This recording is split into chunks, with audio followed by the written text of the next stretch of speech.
Deuxième partie de l'Africa Newsroom. Nous sommes toujours avec Muftaou Badarou, écrivain et journaliste, Tahirou Dembélé, chef d'entreprise et secrétaire général de l'Association des Maliens de Cergy-Pontoise, Gaston Maungou, écrivain. Nous parlions donc de ce report des élections générales en République démocratique du Congo, report donc de la très attendue élection présidentielle, reportée à 2 reprises déjà. Donc là, ça fait voilà, 3e report. Tahirou Dembélé, à quoi faut-il s'attendre désormais? Donc ces élections sont fixées au 30, ont été reportées, repoussées au 30 décembre. On voit mal quand même ce qui pourrait changer entre le 23 et le 30 sur le plan logistique, puisque c'est ça qui pose juste problème. À part l'ADN, à part comment il s'appelle, rien. À part le 25 décembre, rien ne va changer. Parce que en 2 ans, ceux qui n'ont pas pu organiser, ce n'est pas en 1 semaine qu'ils pourront le faire. C'est pas possible. Moi, je dirais que ces élections seraient reportées une 4e fois, une 5e fois, parce qu'il veut nous faire jouer à la roulette russe, quoi. C'est un monsieur qui veut s'éterniser au pouvoir, qui ne veut pas y aller, même s'il met un dauphin, c'est lui qui est là. Il ne veut pas y aller. Et ces élections-là, moi, je pense que ça n'aura pas lieu.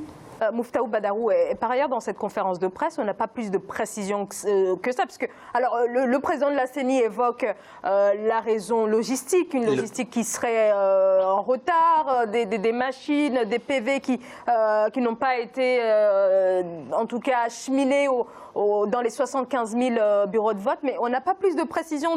Voilà la situation et voilà ce qui nous reste à faire d'ici le 30. Donc c'est peut-être ça aussi qui est un petit peu flou dans cette histoire, Muftaou Badarou. C'est à la fois ridicule et effrayant. Ridicule parce que voilà des fonctionnaires de l'État qui sont chargés d'organiser un scrutin et qui ont eu beaucoup de temps, beaucoup de mois, 2 ans pour organiser ce scrutin et qui n'ont pas pu l'organiser à temps. Et après 1 semaine, après 2 semaines, qu'est-ce qui va se passer? Qu'est-ce qu'on peut faire, comme le disait tout à l'heure mon collègue, qu'on n'a pas pu faire en 2 ans? Franchement, il faut être sérieux. Moi, je pense qu'effectivement, le président Kabila, il finira par organiser les élections. Pour l'instant, il fait des manœuvres dilatoires pour casser. C'est juste, à mon avis, hein, c'est juste pour casser la dynamique de la campagne de l'opposition, parce qu'il a vu cette forte adhésion autour des candidats de l'opposition. Mais il finira par organiser ces élections, qu'il le veuille ou non. Et donc, comme je le disais tout à l'heure, l'opposition a cette unique chance de provoquer, n'est-ce pas, de conduire à l'alternance au pouvoir en RDC. Il ne faut pas absolument que l'opposition tombe dans le piège de Kabila. Il ne faut pas absolument que Chadari soit élu. Sinon, si Chadari est élu, comme je le dis, comme je le disais tout tantôt, voilà, Kabila reviendra au pouvoir. Monsieur Maungou. En tout cas, moi, ce qui est sûr et certain, c'est que M. Kabila cherche en ce que ce soit l'opposition qui déclenche les hostilités. Parce que en 1 semaine, je ne vois pas qu'est-ce qui a pu capoter pour qu'on fasse le report. Il est en train de chercher des voies et moyens. Avec l'incendie de la CENI, il pensait que ça pouvait déclencher un soulèvement populaire pour empêcher effectivement les élections. Mais les gens sont en train de voir ce qu'il fait. Et puis, il s'est armé. Lui, il a acheté les armes auprès des Russes. Mais entre-temps, cela a été maîtrisé, contrôlé. Et donc, il se rend compte qu'il y a un contrepoids occidental, quand bien même, qui est en train de jouer le grand jeu politique. Et puis, le fait que l'Union européenne ne se bouscule pas, le monsieur sait qu'il y a quelque chose que l'Union européenne est capable de présenter à la face du monde entier au cas où il arrivait à faire déclencher les hostilités. Donc, le monsieur est pris au collet. Il est obligé d'aller aux élections. Et je peux vous l'assurer, dans 1 semaine, on aura des élections. Ouais. Bon, je suis tout à fait pas d'accord avec. Bon, j'ai dit pour les élections, tout ce qu'il dit, je suis d'accord. Mais pour les élections, moi, je pose la question aussi. Depuis 2016, il doit organiser. Il s'est prévu que ces élections auront lieu depuis 2016. Ça fait 2 ans quand même. On va dire 2 ans, ça fait 24 mois. En 24 mois, ce qu'il n'a pas pu faire, c'est pas en 1 semaine qu'il pourra le faire. Il ne veut pas organiser. Ce que moi je constate, lui, il ne veut pas faire des élections parce qu'il sait qu'il va perdre. Il ne veut pas les faire, mais il est contraint. Oui, mais quand on dit qu'il est pris au collet, c'est-à-dire que c'est le dernier souffle de quelqu'un qui ne voulait pas présenter les élections. Est-ce que cette contrainte ne s'atténue pas de plus en plus dans la mesure où il a exclu l'intervention de l'Union européenne, ou on peut dire même de la communauté internationale, excepté la SADC? On a le sentiment quand même que le processus se joue un petit peu à huis clos, et sans doute aussi l'élection, si toutefois... Il pense être plus malin que tout le monde. Mais les conditions sur le terrain ne sont pas ce que nous sommes en train de voir par l'observation. Il y a des choses cachées et secrètes qui sont en train de se passer. Les autres, je vous ai dit qu'il y a des poids lourds qui sont revenus au pouvoir. Le monsieur, c'est qui est Jean-Pierre Bemba, même s'il ne se présente pas, mais ils sont en train de pousser. Il a une base, ce sont des carrures qui sont en train d'organiser l'opposition pour que, au moins, que le monsieur parte. Parce que pour eux, ils savent que quand le monsieur est parti, il n'a plus l'argent, il n'a plus l'armée. Et puis, il y a aussi une autre chose. Regardez l'action ou les réactions des forces armées. Je pense que quand vous voyez déjà que les forces armées sont beaucoup plus malléables avec la population, c'est que le désaveu est total. Car le désaveu, il est absolu. On va dire les désamours, hein, c'est total. Hein, désaveu. On ne veut plus de lui. Et donc, l'armée devient de plus en plus intelligente. Tout à fait. Sinon, on aurait eu des situations plus douloureuses par rapport à ce que nous sommes en train de voir en province ou quoi. Mais il y a une retenue et il faut la saluer parce que les gens ne veulent plus de lui. Car c'est tout le monde qui souffre, en fait. Tout le monde souffre. Et il est en train par rapport à son bilan, j'écoutais le bilan, il est absolument nul. Et les gens ne veulent plus de ça. Il est là, ça fait un moment quand même qu'il est là. Hein. Il a fait que 150 km de route. Donc, lui, il disait que c'est sur lui. Mais si on constate aussi, il n'a rien fait. Le chômage, il n'a rien fait. Le chômage, il est à 32% au niveau des jeunes. C'est terrible. Un dictateur ne peut rien faire. Congolais ne peut pas trouver du boulot au Congo. C'est terrible. C'est méchant. Bon, il y a un moment, des fois, ça nous dépasse. J'ai dit, nous les Africains, peut-être on a notre sort qui est réservé par Dieu autrement, quoi. Parce que chaque fois on tombe sous des dirigeants, au départ on est content, il vient, il est jeune, mais il s'accapare du pouvoir, il ne veut pas organiser les élections, il fait 10 fois, 3 fois la même chose, les mêmes constats, on constate la même chose. Donc c'est ça qui est un peu dommage et désolant aussi pour l'Afrique. Moi, vraiment. Franchement, je puis vous l'assurer, ce que nous sommes en train de voir là, c'est l'aveu d'impuissance de Kabila de demeurer encore au pouvoir. Il va partir. Les choses, franchement, sont telles que nous sommes en train de vivre les douleurs de l'enfantement, de l'alternance en RDC. Mouftaou Badarou. Oui, absolument. Moi, je dis il sera contraint d'organiser les élections parce que il va rester au pouvoir, il va se pérenniser au pouvoir en vertu de quoi? En vertu de quel test de loi? Il le fait déjà depuis. Il le fait déjà. Ah oui. Mais justement, il a parlé de logistique, il a parlé d'organisation de l'élection, mais il a fixé une date. C'est ça, il a fixé une date, il a fini par fixer une date. Et là, effectivement, il a reporté les élections, mais il va finir par organiser ces élections parce que la CENI, à moins que la CENI demain ne se dédise, mais la CENI même dit qu'on reporte les élections pour raison logistique. Mais demain, après une semaine, 2 semaines, qu'est-ce que la CENI dirait? Et puis n'oubliez pas la mobilisation de l'Église. N'oublions pas aussi la mobilisation de l'Église qui est un avantage pour son départ. Oui. Parce que franchement à Kinshasa, cette grande mobilisation-là, c'est presque le 3e candidat, si on prend l'opposition, la mouvance présidentielle. Le 3e candidat, c'est l'Église. Comme l'Église vient de se lever, et la population va se lever derrière la CENI. C'est très fort. Il faut réentendre la CENI. J'ai appris que la femme du président de la CENI, elle-même, elle est candidate. Oui, mais ça ne veut pas dire qu'à cause de ça, que les choses ne vont pas marcher. Voilà, mais bon, ça, c'est rien. C'est des petites analyses qui n'ont pas un impact pour faire chavirer le départ de ce monsieur. Non, il faut qu'il aille. Il va partir. Gaston Maungo, justement, vous parlez de l'Église catholique. Est-ce que là, on n'est pas en train de s'acheminer vers le scénario de l'après Saint-Sylvestre, cet accord qui n'a pas été respecté et ensuite il a fallu attendre un long moment, quasiment 1 an, pour que cette date du 23 décembre soit fixée. Est-ce qu'on mais non, mais l'action de l'Église catholique a été d'une importance capitale. L'histoire de la Saint-Sylvestre, comme elle n'a pas marché, les gens ont fait un recul d'un pas pour mieux sauter. Et c'est ce que nous avons vu. Quelle mobilisation? Près de 80 000 personnes qui sont venus écouter l'évêque. Et donc pour les gardes de Kinshasa, comme l'évêque nous a fait un serment que nous allons alterner, ils ont cette force, franchement, de ne plus se laisser faire.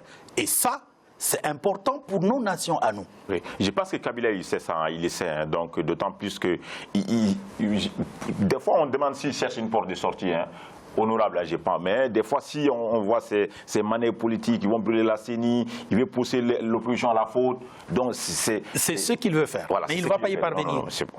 La porte de sortie aurait été qu'il organise les élections de façon pacifique et qu'il s'en aille, tout simplement. Ça, comme ça, il aura vraiment la statue du commandeur. Mais tel qu'il est en train de manœuvrer, je pense que le Congolais... Au départ, quand il a dit qu'il n'était pas candidat, tout le monde était content. On a dit oui, il a retrouvé la raison, machin, tout ça. Mais quand on voit essayé de tâter le terrain en faisant des interventions qui présageaient qu'il va revenir. Voilà, ça, et les hommes s'en foutent. On sait maintenant qu'il y a la main de Poutine derrière lui, quoi, donc on le sait. Alors, quand même un mot sur le défi logistique qui se présente en République démocratique du Congo, qui est énorme. La RDC, le plus grand pays d'Afrique subsaharienne, 4 fois la France. Donc là, ça demande quand même des moyens conséquents. Est-ce que la CENI, est-ce que la RDC a les moyens véritablement de pouvoir acheminer tout le matériel sur ce territoire voilà, aussi immense que sensible, que fragile finalement? Non, mais le problème, c'est les grandes villes, en fait. C'est ça le problème. Les grandes villes, par voie, par un pont aérien, tout est accordable. Alors, où est le problème? Il n'y a pas de problème de logistique, c'est la volonté politique. Parce que en RDC, les gens sont dans les grandes villes. Kinshasa, c'est près de 10 millions, Kisangani, 2 millions, et ainsi de suite. Et quand vous allez même voir le travail que la CENI a fait, ils ont tablé sur ces grands lieux-là.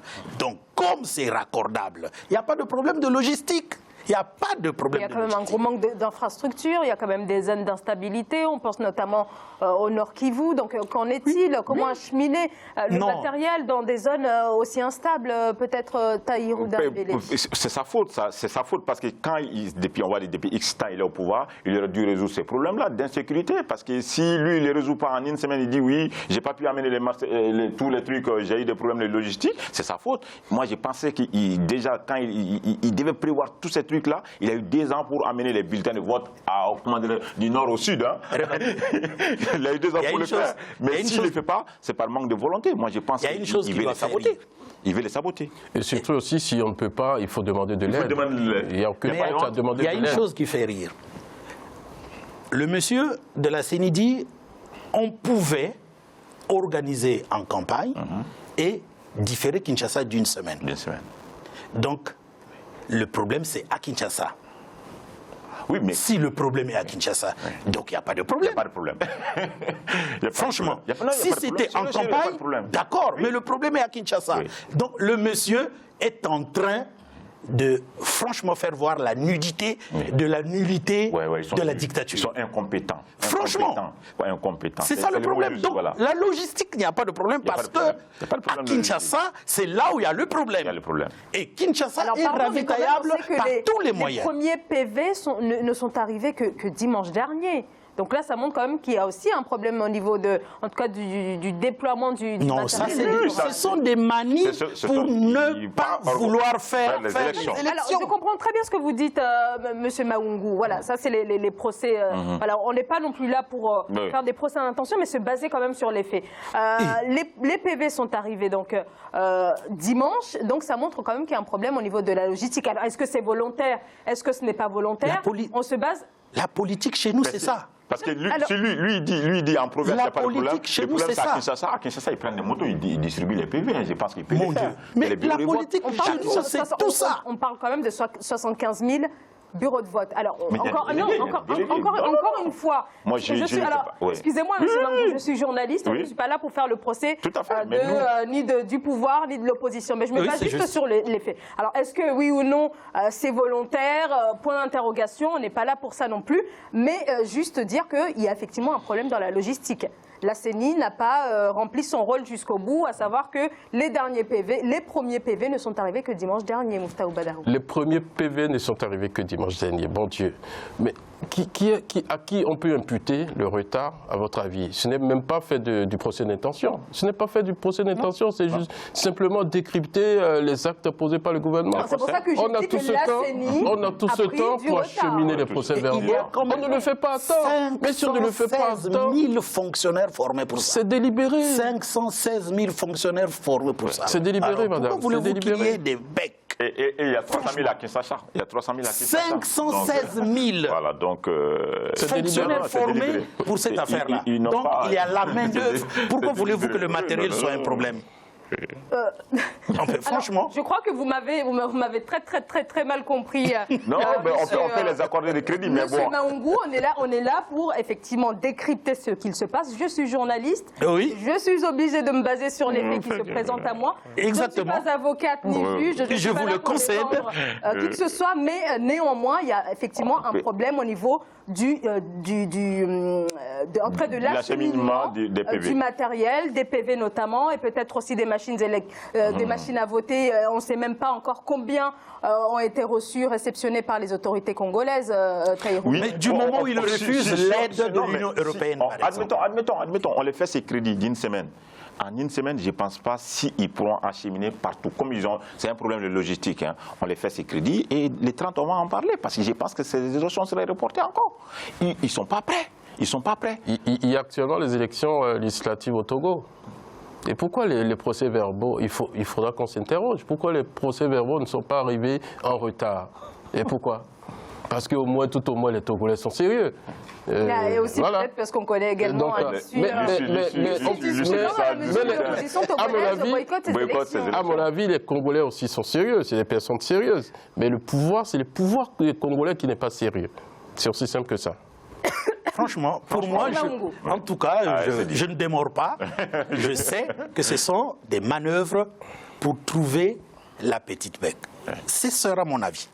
Alors, Tahirou Dembélé. Bon, je vais les accorder ces crédits d'une semaine, on attend les 30. Bon, je pense que le 5 juillet, c'est le 31, les lundis, hein, donc on attendra. Les lundis, on se verra. Je crois quand même, c'est délibéré. Tout ce qu'ils font, c'est délibéré. Ils cherchent la petite bête. Bon, là, il faut le trouver pour faire une petite guerre civile et reporter 2 ans encore. 2 ans encore. Oui, donc vous tablez sur un nouveau report oui, encore oui, parce qu'il a fait 3 fois. Il a fait 3 fois. Il a fait 3 fois. Il n'y a pas 203. Il n'y a pas 203. Le problème, c'est de gérer ces mauvaises intentions. Il n'est pas sérieux. C'est tout. Aujourd'hui, les hommes politiques doivent gérer les mauvaises intentions de l'autre pour qu'on arrive aux élections. Non, mais il faut quand même tabler sur la diaspora congolaise quand même. Maintenant, je les vois de moins en moins sur les plateaux. Il va falloir qu'ils sortent maintenant, qu'ils défendent leur pays, parce que leur pays, c'est pas Kabila. Ça donne pas alors, mais ça, les Congolais le font déjà. Voilà, il faut qu'ils les fassent plus, parce qu'il faut les voir plus. Et ils ont trouvé des manières de faire. Il faut les faire vraiment de travailler. Parce qu'on ne peut pas laisser les pays à un monsieur qui, en 2 ans, il a 500, 600 000 fonctionnaires. Mais avec quelles actions? Parce que c'est ça, puisque on voit que l'opposition congolaise, mais également la diaspora, finalement, c'est une marge de manœuvre qui est de plus en plus réduite. Qui est réduite. C'est-à-dire que c'est des gens qui se sont préparés. Ils se préparent, franchement, et la manière dont ils sont tentés de se préparer, c'est celle-là qu'on est tenté d'expliquer là. C'est-à-dire ils disent, bon, on va voir par où tu vas passer, on va voir par où tu vas annuler les élections. Parce que quand il y avait déjà l'incendie à la CENI, les gens sont montés au créneau, ils ont dit même 100 matériels, nous on ira aux élections. Et il est en train d'écouter tout ça. Il y a un travail qui se fait, franchement il y a un travail qui se fait. Moi je suis confiant dans ce travail-là. Parce que, franchement, je suis confiant. On verra. Merci beaucoup à tous les trois. Donc voilà ce que l'on pouvait dire ce soir sur ce report des élections en République démocratique du Congo, des élections attendues donc depuis décembre 2016. Et donc le président Joseph Kabila, dont le mandat est expiré, hein, qui vient c'est vrai. depuis décembre 2016. Donc on marque une très courte pause. Il appelle Kanambé. Dans quelques instants à tout. Il a même plus le mandat.